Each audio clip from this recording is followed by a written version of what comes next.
Buenas noches, permítame presentarme. Mi nombre es Lorena Quiroz, soy estudiante de la carrera de Psicología y estoy cursando el primer semestre. Vengo a hablarles sobre el neurodesarrollo y sus fases.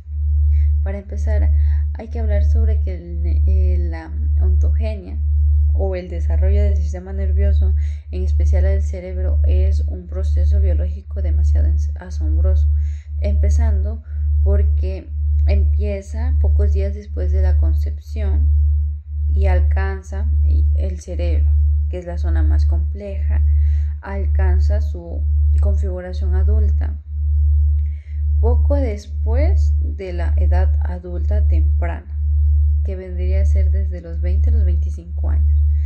Otro dato interesante es que muchos de los mecanismos del neurodesarrollo se mantienen a lo largo de la vida, como es la formación y la eliminación de la sinapsis, que se mantiene durante toda la vida. Empezaré hablando por la proliferación y desarrollo neural. En esta hay dos aspectos que caracterizan el cerebro adulto del mamífero y del ser humano. En la primera está el número, la ubicación precisa y la variedad de las neuronas. En el segundo está la cantidad de conexiones que establecen las neuronas entre sí. Para la primera característica, esta se logra mediante el desarrollo de la proliferación, la migración y la diferenciación de las neuronas. Y la segunda se logra a través del desarrollo del axón, las dendritas y la formación de la sinapsis. La proliferación neural o la neurogénesis es el proceso que está en la base del desarrollo del tubo neural y la conformación de las regiones anatómicas del sistema nervioso central. El tubo neural tiene un ventrículo único que inicialmente se caracterizaba por tener una zona ventricular interna y una marginal externa.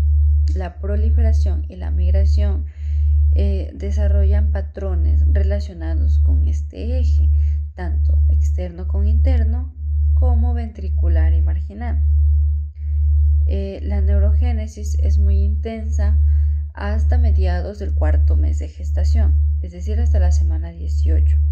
Luego, las células precursoras se reducen y casi no están presentes al momento del nacimiento. En la migración neural, en el desarrollo de la corteza cerebral, las células nacen en la zona ventricular y de ahí se desplazan hacia la superficie externa para crear las 6 capas de la corteza adulta. Curiosamente, estas se constituyen de adentro hacia afuera. En la diferenciación neural, los dos grandes grupos de células del sistema nervioso son las células gliales y las neuronas. Las células gliales, su principal función es el de sostén, que por ejemplo se encarga de proporcionar fibras para guiar la migración. También cumple funciones nutritivas y de defensa. En cambio, las neuronas son son los elementos señalizadores y su principal función es el procesamiento de la información. Ambos tienen una gran variedad de subtipos. El proceso por el cual las células precursoras adquieren las características de los diferentes tipos y subtipos de células adultas, su fenotipo definitivo se denomina diferenciación. En el caso de las neuronas, su fenotipo se caracteriza por rasgos como la morfología, que vendría a ser el tamaño del cuerpo celular, la arborización de las dendritas, la longitud del axón, los receptores específicos y los neurotransmisores que producen. Estos rasgos son relevantes para las funciones que cumplen. Desarrollo sináptico. La sinapsis comienza a formarse al final del embarazo, cuando uno se ha completado el proceso de neurogénesis y migración. En las primeras etapas se produce poca sinapsis, en un proceso regulado por elementos internos, genéticos y del microambiental celular, con escasa o nula influencia de la experiencia. Los cambios de la densidad sináptica se producen por medio de la sinaptogénesis. o poda. Esto pasa durante la ontogenia. Estos procesos contribuyen a trazar la conectividad característica del cerebro adulto. Y este proceso no desaparece, sino que se mantiene a lo largo de toda la vida. Hay formación y poda de sinapsis que forman parte de los cambios plásticos de los procesos de aprendizaje y memoria.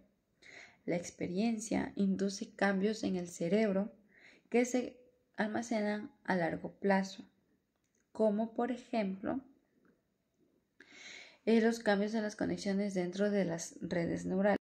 Crecimiento postnatal del cerebro. La masa del cerebro se cuadriplica entre el nacimiento y la edad adulta. Este crecimiento no se debe al incremento de números de neuronas, ya que la proliferación prácticamente finaliza al momento del nacimiento. Este crecimiento postnatal se debe al incremento notable de números y complejidad de dendritas, al incremento de la densidad en las conexiones sinápticas en diversas regiones de la corteza y al proceso de mielinización. La mielinización es el proceso por el cual los axones de las células son recubiertas por una capa de grasa. La vaina de mielina les proporciona aislamiento eléctrico y permite un aumento de velocidad de conducción al impulso nervioso. La vaina es fabricada por un tipo particular de células gliales. Aunque las neuronas pueden funcionar sin la capa de mielina, se considera que solo alcanzan su capacidad funcional madura cuando se ha completado su mielinización. La mielinización o la mielina no se produce al mismo tiempo que las demás neuronas del sistema.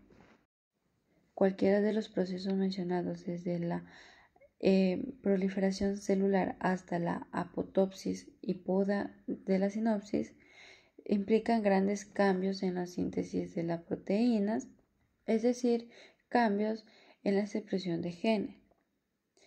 Constituyen ejemplos cabales de la importancia de los mecanismos epigenéticos para lograr características fenotípicas de células, estructuras, circuitos y de los conjuntos del sistema nervioso.